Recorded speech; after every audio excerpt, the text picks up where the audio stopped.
National Weather Service in San Diego has issued a flash flood warning for the Apple and El Dorado burn scar in Riverside County in Southern California, San Bernardino County in Southern California, until 5:45 p.m. PDT.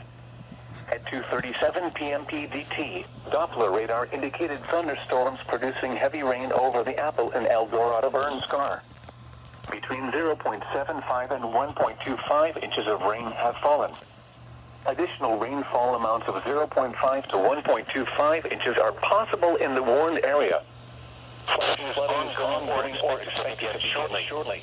Excessive rainfall over the scar will result in debris flow moving through the Apple and El Dorado burn scar.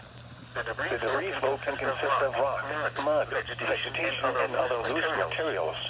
Hazard, life-threatening flash flooding. Thunderstorms producing flash flooding in and around the Apple and El Dorado burn scar. Source, radar.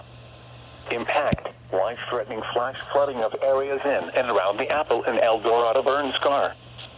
Some locations that will experience flash flooding include Yucaipa, Banning, Whitewater, Colony Mesa, Morongo Indian Reservation, and Cherry Valley.